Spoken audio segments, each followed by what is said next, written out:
নমস্কাৰ, কথা কালিলৈ আপোনালোকক স্বাগতম জনাইছো। মোকতো চিন নাপায়, গতিকে চিনাকি দি লাভেই নাই। আৰু আজি আমি শুনিম ভূতৰ কথা। মিণ্টুদা এটা এক্সপিৰিয়েঞ্চ আছে, ৰিয়েল ভূতৰ এক্সপিৰিয়েঞ্চ। তাৰপৰা আমি শুনিম আৰু লকডাউনৰ সময়ত কি কৰিম ন, এইবোৰকে কৰি টাইম পাছ কৰি আছো। আপোনালোকেও শুনক, এনজয় কৰক। মিণ্টুদা আৰম্ভ কৰা। মোৰ দাঁতকেইটা বেছি ওলাই আছে দেই, ৰাইজে দায়টোক নধৰিব। অকে, কেনেকে আৰম্ভ কৰো? ডাইৰেক্ট আৰম্ভ কৰি দিওঁ ন? কৰা। ইনফৰ্মেল আৰু এইটো ইনফৰ্মেল। অকে, এতিয়া কাহিনীটো হ'ল বহুত বছৰ আগৰ কথা নহয়।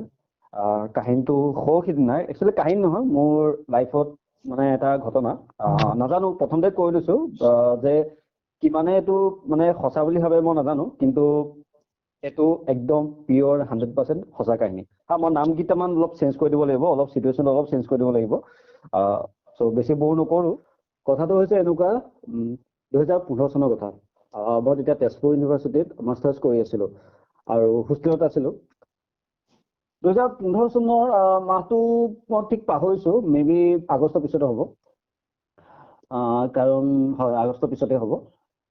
মই কিবা এটা কাৰণত ঘৰলৈ আহিবলগীয়া হয় ৰাতি, মানে এটা দৰকাৰী কামত মই ঘৰলৈ আহিবলগীয়া হ'ল। আৰু তেজপুৰৰ পৰা জানে তেজপুৰৰ পৰা কিমান মানে হেৰি হয়, আৰু যোৰহাটলৈ আহিবলৈ অকণ দিগদাৰ, কাৰণ কলিয়াবৰ তিনিআলিলৈ ওলাই আহিব লাগে। সেইটো কাৰণে মই দৰকাৰ হোৱাৰ কাৰণে মই দুপৰীয়া মানে ক্লাছ কৰি, আফটাৰনুন ক্লাছ কৰি মই মানে গধূলি তোমাৰ 6টা মান বজাত কলিয়াবৰ তিনিআলি পালোহি। আৰু তাৰ পৰা মই গুৱাহাটীৰ পৰা অহা বাছত মানে যোৰহাটলৈ আহিবলগীয়া হ'ল। সেইবোৰ কৰি থাকোতে গুৱাহাটী বাছবোৰ আকৌ আহি জখলা বন্ধা ৰখা আহি এনেকে কৰি মোৰ অলমষ্ট ৰাতি 11:30 সেনেকুৱা মানত, 11:30 11:30 মানত মই যোৰহাটৰ বালিকা বাইপাছত নামি দিলো। যিহেতু মোৰ ঘৰ ৰজামৈদামত। যোৰহাটৰ বালিকা বাইপাছৰ পৰা মোৰ ঘৰলৈ বেছি দূৰ নহয়, মাছহঁতৰ ওচৰলৈ বেছি দূৰ নহয়, খোজকাঢ়ি আহিলে 10-15 মিনিট লাগে। এতিয়া কথাটো হ'ল, মই 11:30 মানত ৰাতি নামিলো, তাৰ পৰা বাছৰ পৰা নামিলো। জানো অটো চলা নাপাওঁ বুলি, কিন্তু হ'লেও ট্ৰাই কৰিলো, কিজানিবা অকণমান দেৰি ৰৈ চালো 2-3 মিনিট মান, কিজানিবা অটো এখন পাওঁ। নাপালো। ভাবিলো অকলশৰে গুচি যাওঁ, বেছি দূৰ হেৰি নহয়, মোৰ ইমান ভয় চয়ো নালাগে, সেইবোৰ ফুটনি নামাৰো, মোৰ ভয় চয়ো নালাগে ইমান। বোলো খোজকাঢ়ি যোৱা হ'ব, গৈ চাওঁ। তাৰপিছত দেখিলো এজন ল'ৰা, শকত হৃষ্টপুষ্ট ল'ৰা এজন মোৰ ওচৰলৈ আহিলে। মই ভাবিছো, মই তেওঁক বাছৰ পৰা নামি তেওঁক দেখিছিলো, কিন্তু মই ভাবিলো তেওঁ মে বি গুৱাহাটী চুৱাহাটী যাবলৈ হয়তো ৰাতি যিহেতু নাইট চলাব আহে, ত' তাৰ কাৰণে ৰৈ আছে। কিন্তু নহয়, তেখেতে আহিলে মোৰ ওচৰলৈ। তাৰপিছত আহি ল'ৰাজনে মোক ক'লে হাই, মই বোলো হাই। তাৰপিছতে কৈছে, মোক ক'লে যে ক'ত যাবা? মই ক'লো যে মই এনেকৈ মাছহঁতৰ ওচৰত যাম, তুমি ক'ত যাবা? কি ক'লে? মই বোলে পাচনি বৰা চুকলৈ যাম। অলপ ওচৰতে, মাছহঁতৰ জনাখিনিয়ে সকলোৱে জানে, মাছহঁতৰ পাচনি বৰা চুক ওচৰতে। মোক ক'লে, তাৰপিছত ব'লা বোলে, বাছ কি অটো চটোটো পোৱাৰ আশা নাই, খোজকাঢ়ি যাওঁ। মই ভালেই পালো, গ'লো আৰামছে খোজকাঢ়ি, বোলো ব'লা ভালেই হ'ল, লগ এটা হ'ল, অকণমান তাক আগবাঢ়াই দিমগৈ মই। তথাপিও অচিনাকি ল'ৰা, তথাপি মই সাৱধান হ'লো, কাৰণ কেলৈ অচিনাকি ল'ৰা মই চিনি নাপাওঁ কেনেকুৱা কি কথা। চ' সেইটো ক্ষেত্ৰত মই সাৱধান হৈছিলো, কিন্তু যিমানেই যি নহওক অলপতো মানে যাবলৈ লগ এটা পাইছো ৰাতি সময়, সেইকাৰণে গুচি গ'লো। গৈ থাকোতে ল'ৰা মানুহ মোৰ নিচিনাই কথাই বতৰাই ওলালে। সি মোৰ এজন লগৰ ল'ৰা মিউচুৱেল ফ্ৰেণ্ড ওলালে। হয়, মোৰ লগৰ ল'ৰাজনৰ নামটো হৈছে দীপ। মই নামটো সলাই দিছো, মোৰ লগৰ ল'ৰাজনৰ নামটো হৈছে দীপ। আৰু মই যোনজন ল'ৰাক ৰাতি সেই মাজনিশা ৰাতি লগ পাইছিলো, সেই ল'ৰাজনৰ নাম আছিলে কি বুলি কওঁ, কিবা এটা নাম দে, তেওঁৰ নাম হৈছিলে নীলম। আৰু যোনজন মোৰ লগৰ ল'ৰা হয়, যাক সেই ল'ৰাজনে নীলমে চিনি পায়, সেই ল'ৰাজনৰ নাম হৈছে দীপ। দীপ বোলা ল'ৰাজন মোৰ কলেজৰ ফ্ৰেণ্ড আছিলে। ঠিক আছে, কথাই পতাই ওলাই গ'ল, এনেকে মিউচুৱেল চিনাকি ওলালে, আৰু তেনেকে বেলেগ কিবা কিবি কথা ওলালে। ময়ো ক'লো মই তাক চিনি পাওঁ। সি মোক ক'লে মই দীপক চিনি পাওঁ, ভাল লগৰ, আমি সৰুৰ পৰা একেলগে থকা ল'ৰা। সি আৰু সেই নীলম আৰু দীপ নামৰ ল'ৰাজন একেলগে চাইল্ডহুড ফ্ৰেণ্ড। গ'ল কথা গ'ল। আৰু আপোনালোকে জানে যে আমি ল'ৰাবোৰে মানে কথা পাতিলে বা যোনে হওক কথা পাতিলে অলপ কেতিয়াবা কিছুমান এনেকে কথা ওলাই যায়, বহুত পুৰণা কথা ওলাই যায়। সেই নীলম নামৰ ল'ৰাজনে কি হ'ল, মোক সেই দীপ নামৰ ল'ৰাজনৰ কথা খুব কৈ আছে। আৰু কৈ থাকোতে অলপ বইচ টক টাইপৰ ওলাই যায়, বইচ টক কিছুমান হৈ যায়। আমুকখন সি আমুকে কৈছিলে আগতে, সি তেনেকুৱাহে গম পোৱা নাই, সি আমুকে কৈ থৈছে, চিক্ৰেট টাইপৰ ওলাই গৈছিলে। অ'কে, তেনেকুৱা মই আচৰিতো হৈছো।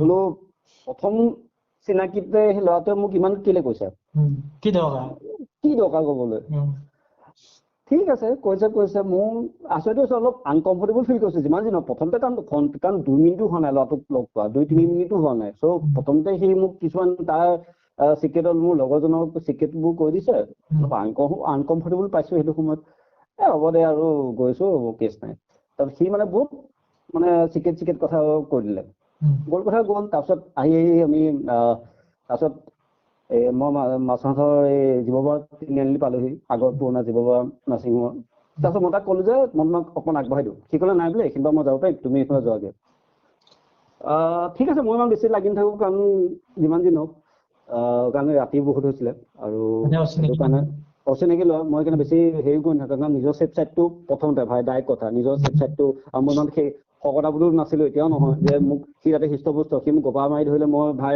পৰি যাম চব ভয়তো লাগিছিলে সেইটো ক্ষেত্ৰতে ভয় লাগিছিলে মই কিন্তু ঘৰলৈ গুচি আহিলো গ'ল সেইটো কথা মোৰ লাইফ পৰা আঁতৰি গ'ল আৰু ত' 2015-16 আহিলে 16ত মই তেজপুৰ ইউনিভাৰ্চিটিৰ পৰা মাষ্টাৰ্ছ পাছ কৰি তোমাৰ প্ৰজেক্টত সোমালো কিবা কিবি সৰু সুৰা জব কৰিলো সেই ল'ৰাজনক লগ পাইছিলো বছৰ গ'ল ল'ৰাজনে মোক কৈছিলে কেতিয়াবা লগ পাম বুলি মই কৈছো ঠিক আছে লগ পাম হাই হেল্ল' বাই দি গুচি গ'লো তাৰপিছত পাইছিলো মই সেই ল'ৰাজনৰ কথা টোটেলি পাহৰি গ'লো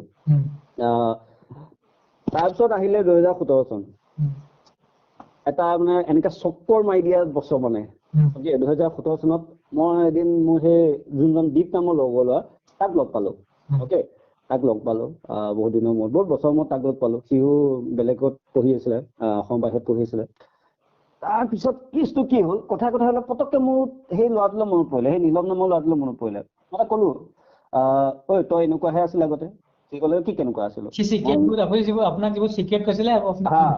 মই তাক এনেই ধেমালিতে আমি যেনে কামোৰটো লগৰ লগত যে তই আমুকহে কৰিছে তই সেই ছোৱালীজনীকে চাইছে তই আগতে এনেকুৱাহে আছিলে কিবা কিবি তেনেকুৱা ত' মই দীপ নামৰ লগৰটোক তেনেকে ক'লো তোৰ কথা জানো ন মই তই আমুকহে কৰিছিলি তই সৰুটোহে কৰিছিলি তই তেনেকুৱাহে আছিলি তাৰপিছত সি মোক ক'লে তই কেনেকে গম পাইছ মই কৈছো জানো তোৰ চিক্ৰেট জানো বোলো তাৰপিছত মই তেতিয়া তাক এটা পাৰ্টিকুলাৰ কথা কৰিলো সেইটো কথা ক'ল সেই ল'ৰাজন আৰু সিহে মানে গম পাইছিলে তাৰপিছত মই সেইটো কাৰণে মই তাক কথাটো কৈ দিলো সি আচৰিত হৈ গ'ল মোৰ এটা অকমান চিক্ৰেট টাইপৰ কথা আছিলে স্কুলীয়া দিনৰ চিক্ৰেট আৰু যিহেতু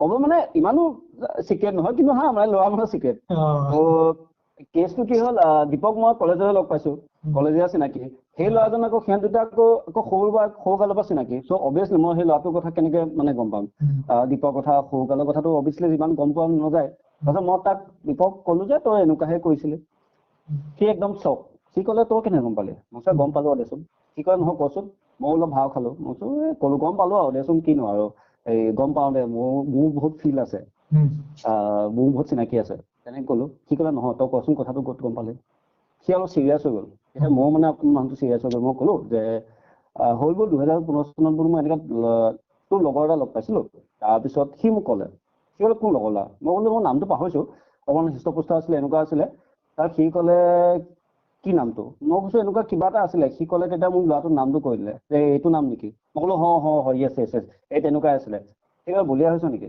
মই কি বলিয়া হৈছো নেকি কৈছে নহয় তই মই দেৰিন ধেমালি কৈছ মোৰ মুখৰ পৰা বেমাৰটো ওলাই গ'ল মই কৈছো সেই নাই বোলো বা কি কথা কৈছো বোলো একো সঁচা কথা কৈছো সি ক'লে মই তেতিয়া ইনচিডেণ্টটো কৈ দিলো সি মোক ক'লে ল'ৰাটো ফটো দেখিলে তই চিনি পাবি মই ক'লো অভিয়াছলি পাম কেলে নাপাম অকণমান চেহেৰাটো চেঞ্জ হ'ব পাৰে এতিয়া কিন্তু দেখিলেতো চিনি পামেই সি মোক ল'ৰাটোৰ ফটো দেখুৱালে এই নীলম নামৰ ল'ৰাটোৰ ফটো দেখুৱালে ঠিক আছে অ'কে দেখুৱালে মই ক'লো এইটোৱে হয় সি ক'লে তই ভালকে চা মই আকৌ খঙতে ক'লো মোক সেই বেমাৰটো মানে অকণমান জোচটো পাবলৈ কৈছো সেই বোলো এইটোৱে হয় বোলো কি ফাল্টু কথা ক'ম সি তেতিয়া মোক যিটো কথা ক'লে সি মোক ক'লে যে তই সঁচা কৈছ মিছা কৈছ জানো কিন্তু এই ল'ৰাটো বোলে 7 বছৰ মানৰ আগতে ঢুকালে মোৰ তেতিয়া মানে এতিয়াও মানে গান মানে মোক সিঁয়ৰি উঠিলে মোক পাগল হৈছ নেকি সি ক'লে বোলে তই বোলে বলিয়া হৈছ নেকি সেই ল'ৰাটো বোলে 7 বছৰ আগতে ঢুকালে মানে 2017 মই তাত দীপক লগ পাইছো তাৰ মানে 2015 মই সেই ল'ৰাটোক লগ পাইছিলো তাৰ মানে 5 বছৰ মই লগ পাই 5 বছৰ আগতে সি ঢুকালে কিবা এক্সিডেণ্ট হৈ ঢুকালে তই ভাবিছা মোৰ সেইটো সময়ত কেনেকুৱা ফাটি যাব মানে ফাটি গৈছিলে কাৰণ কেলে সেই ল'ৰাটোক লগ পালো পাহৰিলো কৰ ল'ৰা কি কথা বতৰা গ'ল 2 বছৰ পিছত তাক লগ পোৱা 2 বছৰ পিছত মই গম পাইছো যে মই সেই 10-15 মিনিট যাৰ লগত ৰাস্তাত খোজকাঢ়ি গৈছো ৰাতি এই ল'ৰাটো 5 বছৰ আগতে ঢুকালে চ' মোৰ সেইটো সময়ত কেনেকুৱা ফাটি যাব মোৰ 2 দিনলৈ জ্বৰ উঠি থাকিলে বেয়া ফাটিছে মানে বেয়া ফাটিলে টাইমত সেইটো ইনসিডেন্ট হোৱাৰ পিছত তুমি ভূত বিশ্বাস কৰা নাই ভূত নহয় আত্মবিশ্বাস কৰো ভূত তুমি নিজকে মানে কি বুলি চেটিছফাই কৰা মানে এনেকুৱা এটা কথা কৈ লগে লগে আমাৰ মাইণ্ডত ধেৰ কথা আহে ন বোলে নহয় এইটো হ'ব পাৰে সেইটো হ'ব পাৰে কাৰণ আমি ধৰা সৰু বা এইবোৰ মানে চবেই নাই কৈ থাকে ন মানে মোৰ আকৌ এটা কথা মই আকৌ সেইটো বস্তু আগৰপৰাই বিশ্বাস কৰো দেই ভূত বিশ্বাস নহয় ভূত কনচেপ্টটো বেলেগ ঘোষ বস্তুটো টোটেলি অলপ বেলেগ হৈ যায় এইবোৰ এতিয়া বুজাব গ'লে মানুহে বৰ পাব এইবোৰ বহুত বেলেগ ধৰণৰ টেকনিকেল বস্তু হৈ যায় কিন্তু স্পিৰিটটো যোনটো আত্মাটো মই বিশ্বাস কৰো চ' মোৰ লগত যি আছিলে সেই ল'ৰাজন আত্মাই আছিলে কিন্তু সেই ল'ৰাজনে ইমান দেৰি মোৰ লগত থাকিলে কিন্তু বিলিভ কৰা মোক অকণো হাৰ্ম নকৰে না কিবা মোক দিগদাৰ দিলে না কিবা ক্ষতি কৰিলে নাথিং জাষ্ট নৰ্মেলি কথা পাতি গৈছিলে মই কনচিয়াছ হৈ আছিলো কাৰণ কেলৈ অচিনাকি ল'ৰা চ' মই মানুহ হিচাপে কনচিয়াছ হৈ আছিলো বোলো অচিনাকি ল'ৰা ক'ব নোৱাৰি আজিকালি মানুহক বিশ্বাস কৰিব নোৱাৰি ন চ' নিজৰ ছেফ চাইডটো মেইন সেইটো হিচাপত মই ছেফ আছিলো কিন্তু মোৰ মাইণ্ডত এবাৰো অহা নাছিলে যে তেনেকুৱা কিবা এটা হ'ব পাৰে বুলি মই এতিয়া কথাটো এতিয়া মনত পৰি মানে মোৰ গাটো মানে সেইটো মোৰ লাইফৰ মানে বহুত মানে কি ক'ম আৰু বেলেগ ধৰণে এতিয়া সেয়া আছিলে আমাৰ আজি কাহিনী কেনেকুৱা পালে ক'ব আৰু আগতে কৈ দিছো এইটো অকণো মই যিটো কথা ক'লো অকণো মিছা নহয় 100% সত্য আছে 2-এটা চিটুৱেশ্যন মই হেৰি কৰি দিলো আৰু বহুতৰ মনত সেইটো কুৱেশ্যন হ'ব পাৰে যে ৰাতি ইমান কেলে খোজকাঢ়ি আহিব পালে কাৰণ কেলে ভাই মোৰ সেইটো মোৰ দেউতা অকণমান গা বেয়া হৈছিলে আৰু সেইটো ছাৰপ্ৰাইজ তেনেকুৱাই মানে মই দেউতাও গা বেয়া আছিলে মাতিবলৈ বেয়া পালো অকণমান ছাৰপ্ৰাইজ দিয়াৰ নিচিনাকৈ আহিম বুলি ভাবিলো কাৰণ জোষ্টা থাকে ন বেছিকে চিনেমা চোৱা মানুহ যে সেইকাৰণে ছাৰপ্ৰাইজ দিয়াৰ হেৰিটো বেছি যে চ' কিন্তু মই নিজে পিছত 2 বছৰ পিছত ছাৰপ্ৰাইজ হৈ গ'লো ত' সেইটো কাৰণে মই বাই কৈছো এইটো কোনো মনে সজা কাহিনী নহয় মোৰ কথা এক্সপ্ৰেছনতে কোনোবাই হয়তো গম পাব যোনে বিশ্বাস কৰিব বিচাৰিছে বিশ্বাস কৰিব পাৰে চ' সেইটোৱে ক'লো আৰু আজি আছিল আমাৰ কাহিনী মোৰ এতিয়া প্ৰথম ভিডিঅ' ইমান ভালকে নাজানো মেকআপ মোৰ মেকআপ নাই ঘৰৰ মোৰ পিছফালে খোলা হৈ আছে মোৰ এইবিলাক কিতাপ মই বটল কিতাপ মোৰ এয়া সম্পত্তি লকডাউনৰ সময়ত কিনো কৰিম ভাবিলো এনেকে ভিডিঅ' এটা বনাও কেনেকুৱা পালে ক'ব সেয়াই আৰু মই মিণ্টু কুমাৰ সেয়া ধন্যবাদ জনাব কেনেকুৱা পালে